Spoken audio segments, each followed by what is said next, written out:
Hola, buenas tardes. Soy Borja Franco, profesor del Departamento de Historia del Arte de la UNED. Antes de empezar, quisiera agradecer a los organizadores de este evento el haberlo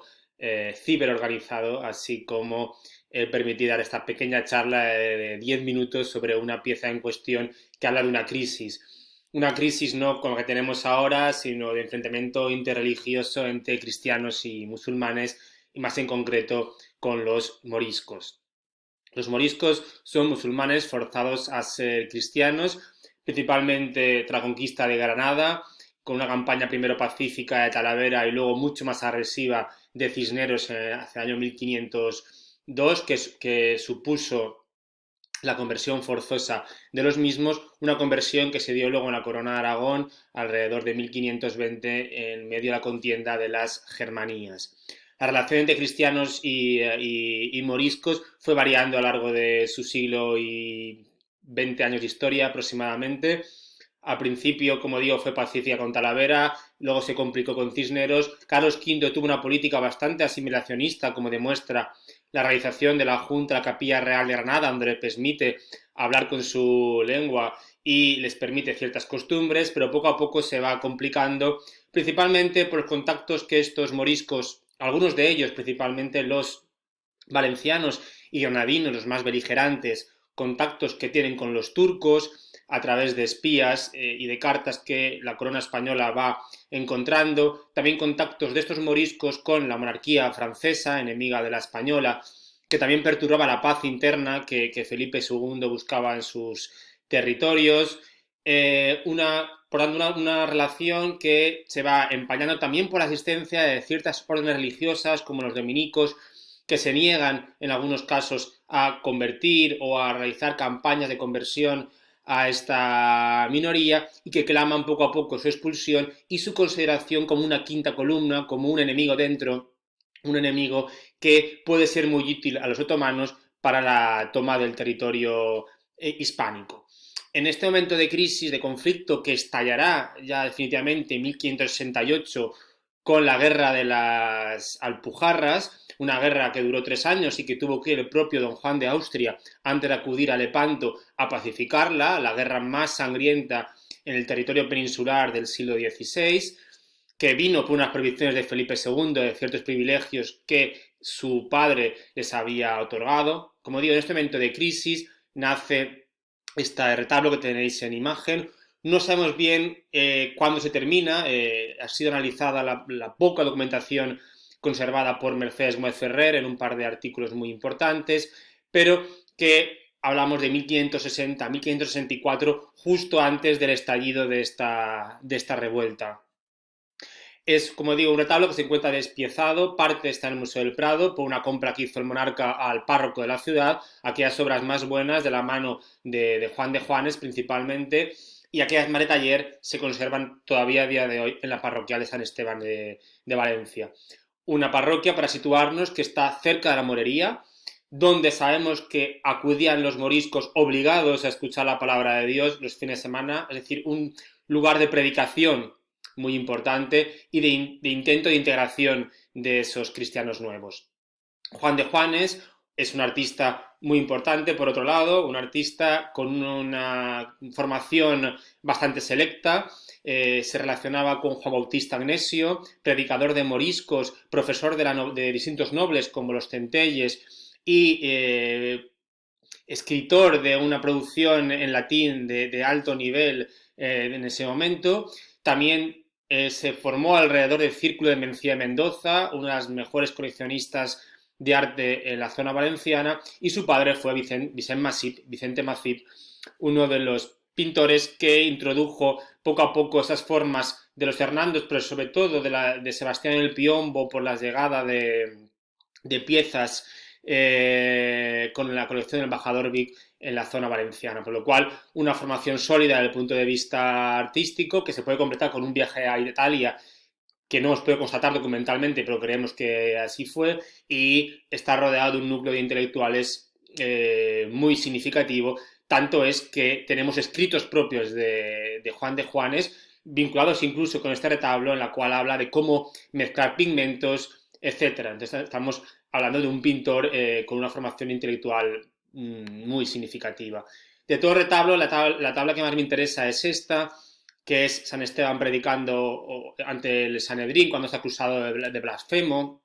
Una tabla estudiada de manera magnífica por Juan Luis González, pero que aún creo que se puede exprimir un poquitín más al respecto. Justo en el centro, donde todos deben ser judíos que se niegan a escuchar la palabra de San Esteban, justo en el centro aparece una figura muy importante con turbante, con mostacho, con el gesto mucho más endurecido que el resto de los personajes y que he querido relacionar con los turcos y también con los moriscos. Este turbante, como digo, este mostacho y esta manera de representar a ese otro encaja con cómo los turcos, el Imperio Otomano en general, estaba siendo visto en muchísimas obras del siglo XVI como enemigo,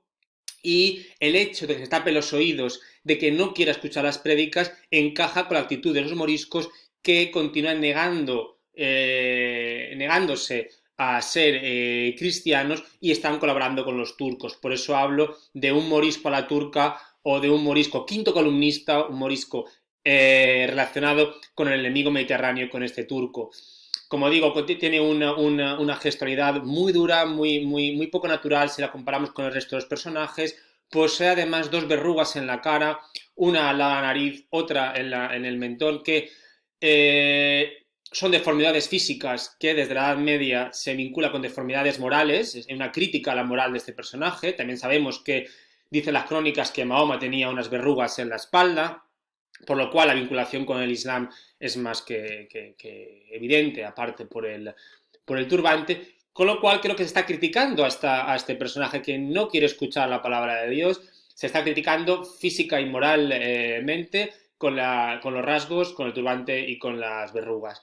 Lo que me llamó la atención es que si miramos el resto del retablo, aparecen musulmanes representados, pero no en esta actitud negativa como la que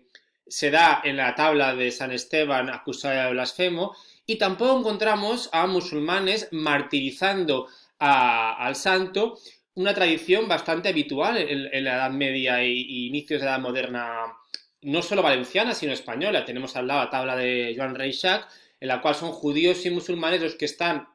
martirizando a Cristo. Aquí no, aquí en esta tabla no aparecen musulmanes en el martirio, ni tampoco criticados cuando escuchan las prédicas. El problema es cuando se tapan los oídos. Aún más interesante es cuando estudiamos el boceto previo que se conserva en Estocolmo, un boceto de gran calidad, un dibujo buenísimo, tal vez, como digo, fruto de su estancia en Italia, y si nos fijamos, esa figura que estamos analizando en un origen no llevaba turbante y no poseía ese mostacho, ese elemento que lo identifica con los turcos, con los enemigos. Su cara no está tan deformada en este boceto. Algo sucede para que haya un cambio iconográfico. No hemos encontrado un dato específico que lo justifique, pero como digo, responde a una sociedad tensa, a un momento crítico previo al Pujarras o casi coetáneo, porque no sabemos cuándo termina esta obra, en la cual la imagen del morisco, que era positiva, por ejemplo, como la encontramos en el retablo de la Capilla Real de Granada, comienza a realizarse de un modo más negativo hasta la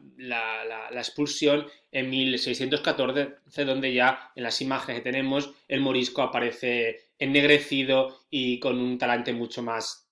crítico que el que haya visto en las obras de Carlos V. Es decir, se produce un momento de tensión, un momento de crisis, cuando, por ejemplo,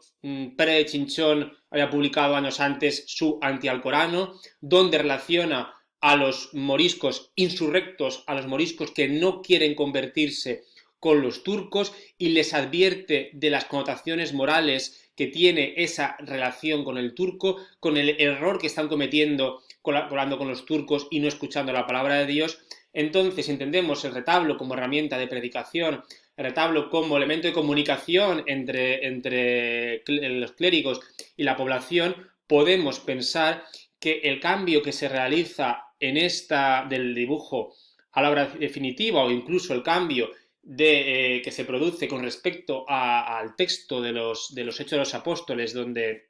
se narra esta escena, está totalmente intencionado por Juan de Juanes para representar a ese morisco que no escucha la palabra de Dios y que es aliado a los turcos. Es un mensaje directo a la población de la actitud que no debían seguir si no quieren que llegar a ser criticados moralmente como este personaje con su deformidad, con su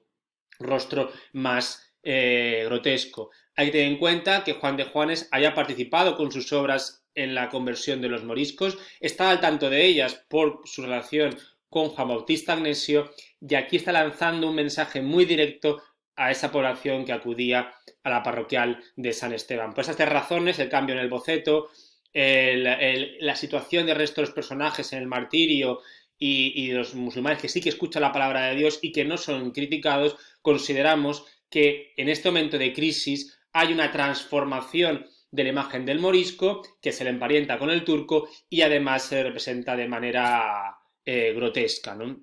Con un mensaje de educación a la población que acudía allí de manera obligatoria a escuchar las prédicas. Muy brevemente, de manera muy rápida, si queréis más información en mi libro Pintando a Converso, que salió hace unos meses en cátedra, podéis encontrar, pero creo que ejemplifica muy bien